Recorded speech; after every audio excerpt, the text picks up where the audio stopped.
DSP tries it.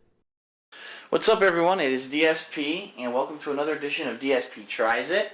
This one's a long time coming. A lot of people earlier this year, when I created my DSP gaming channel, I had done a preliminary review of a couple new joysticks that were basically brand new models at the time, but I hadn't had a significant amount of time to play on these joysticks yet.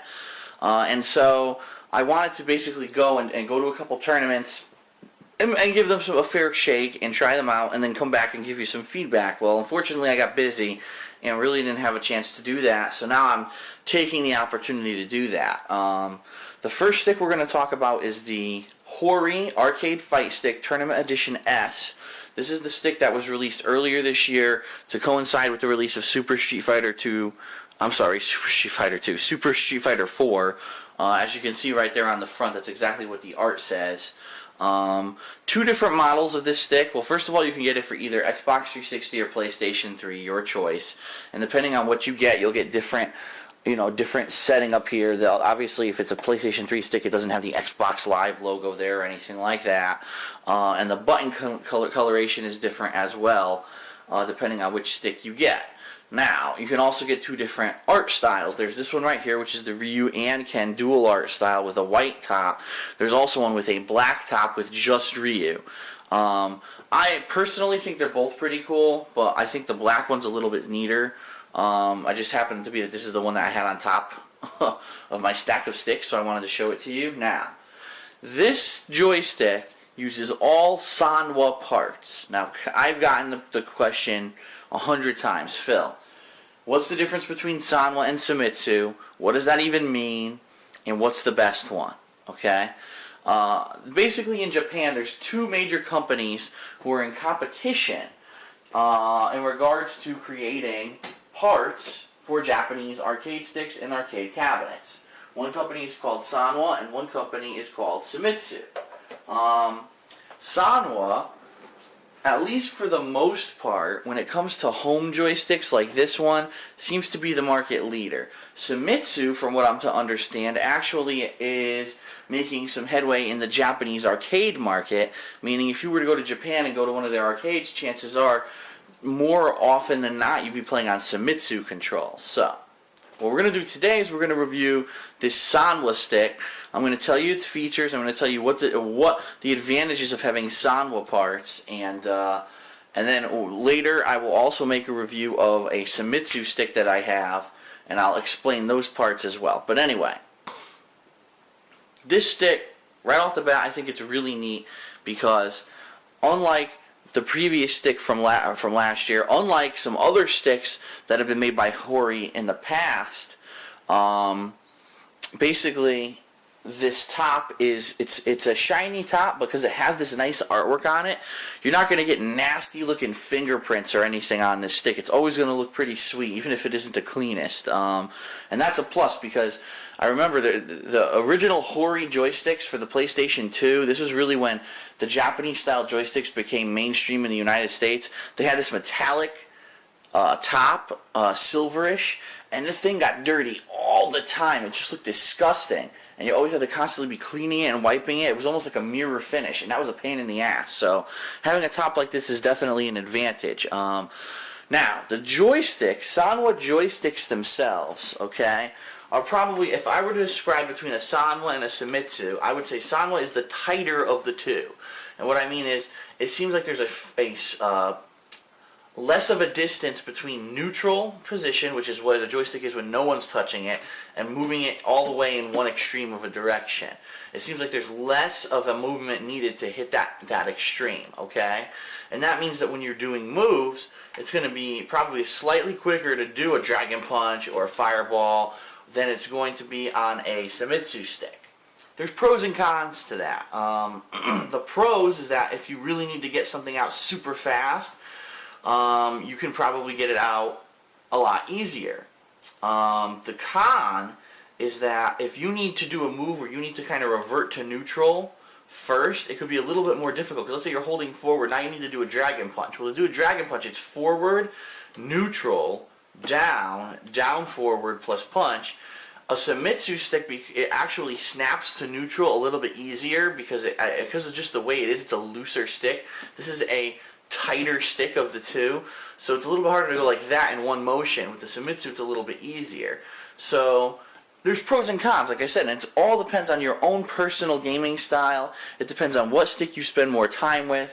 I personally have played on Sanwa sticks a hell of a lot more than I've played on Famitsu sticks.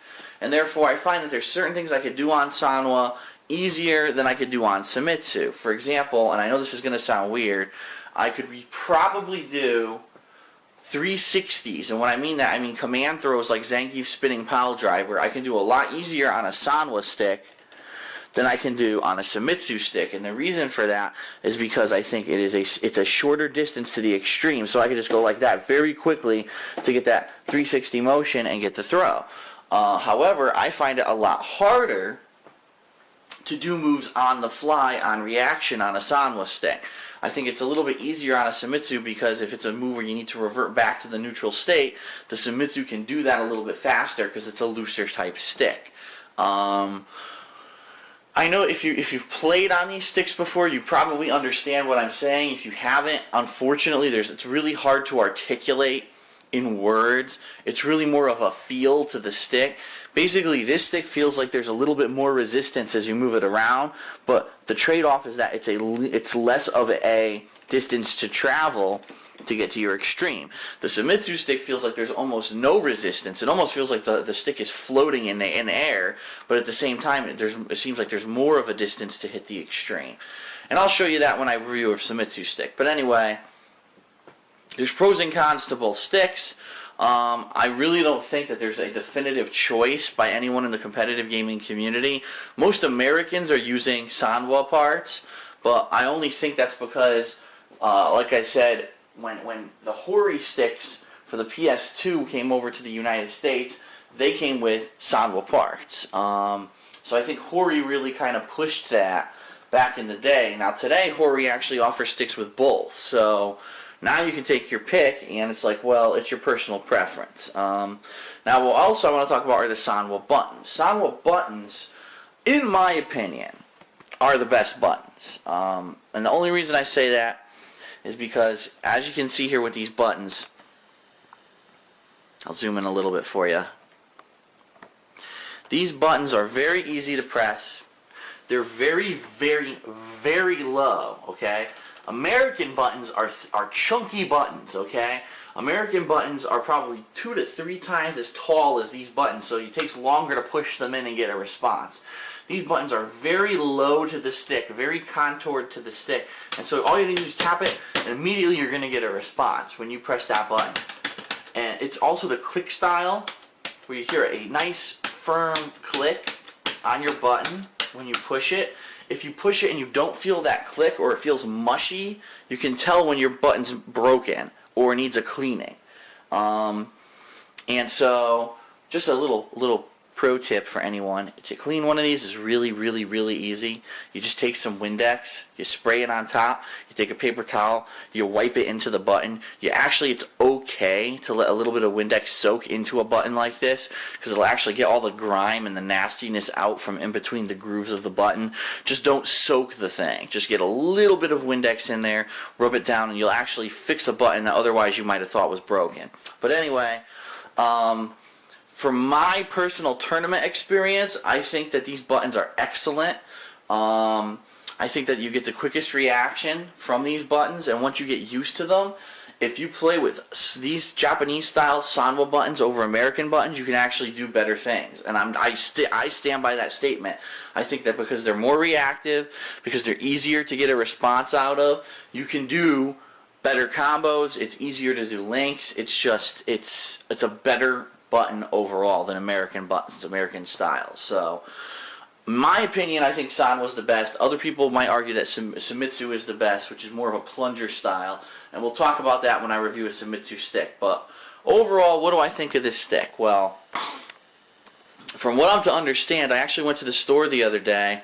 they're still selling these for $140. The price is not reduced yet, and that's unfortunate because last year there were two different models of Street Fighter 4 joystick. There was the standard edition, which was just the joystick that was a mini version of this. Basically, it didn't have any of this on the side. It was kind of like this small, and those were going for, originally I believe they were going for $70, and by late last year, those things were going for like $40. The price dropped dramatically. Then they also had their regular tournament edition, so it's basically the predecessor to this stick. It didn't have nice art or anything like that, but it was basically the same layout of the stick. Those originally were going for like $150, and I saw those around for like $90. So I was like, wow, that's a really good value, you know, for the joystick. Well, this year it seems like these sticks, the prices have not gone down, but I would guarantee you that next year, with the release of games like Marvel vs. Capcom 3 and the new Mortal Kombat, there will probably be a whole new slew of joysticks that will be released for those. And once that happens, probably the prices for this joystick will go down. So right now, it started as $150. I'm still seeing it in stores for $140. But I would guarantee you that once the new versions of the joysticks are released, this will go down in price. So, the only other thing that I do want to mention is that it is a heavy stick. They purposely weighted this stick to weigh something like 5 to 6 pounds because they wanted to have some weight on your knees when you're playing a game. Most people these days, when they don't play on a table like this. They actually sit down and place the joystick on top of their knees. Simply because when you go to a tournament setting, they don't always have tables for people to set up on and things like that, but you should usually be able to get a chair. So it is a little bit of a heavier stick, but that was done purposely to aid you in a tournament. If this stick weighed nothing, if this stick was light as hell, when you go to do a move, it might actually move off of your lap, and therefore you lose your positioning, and you might not be able to block, and it might throw you off during a tournament match. So that's why they do that. So overall, how do I rate this stick? Well, sorry about that. Ooh. That's what happens when you play games for freaking 24 hours on a midnight release. But anyway, how do I rate this stick?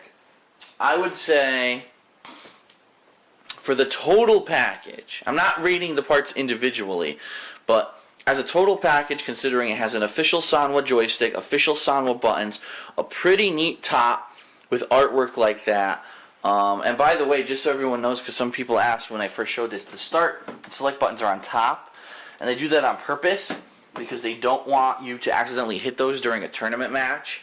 And also there is cord storage on the top. This cord, it's a very long cord, actually wraps up and goes inside of the joystick. So when you're traveling, this cord is not loose all over the place. It actually is stored inside the joystick.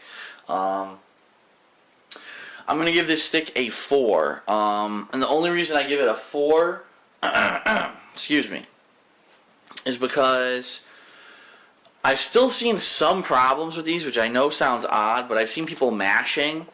So what I mean by mashing is there's a move in a game where you have to press buttons or the joystick for additional hits. I've seen these joysticks malfunction and still pause and do things during a match, so it's still possible that that could happen. So I have to give it a 4. It's not perfect. I still stand by the statement that if you make a custom stick, that's how you're going to make the perfect joystick, because you get to pick your parts, pick the coloration of your parts, pick the artwork, everything. You know, this stick is great, but for $140, I would wish that I could get my own art. I would wish that I could not get the fucking stupid Xbox colored buttons. And even on the PS3, most of these buttons are grayish. And it's like, I don't want gray buttons. What if I want, you know, a different color? Why am I limited to what they made the buttons the color of? You know, if I'm paying that big time kind of money, I want to be able to get what I want custom. So, you know, I think that these joysticks for the price, $140, you're going to get what you pay for. For, you know, I think a really nice custom joystick, you pay $200 for it, but it's going to last you 5 years, and it's got custom stuff on it, you know, artwork, your own color and things like that, logos and stuff. I think that's worth a lot more. So, anyway, as a retail bought joystick out of the box, I give this Hori Tournament Edition Arcade Fight Stick S a 4 out of 5.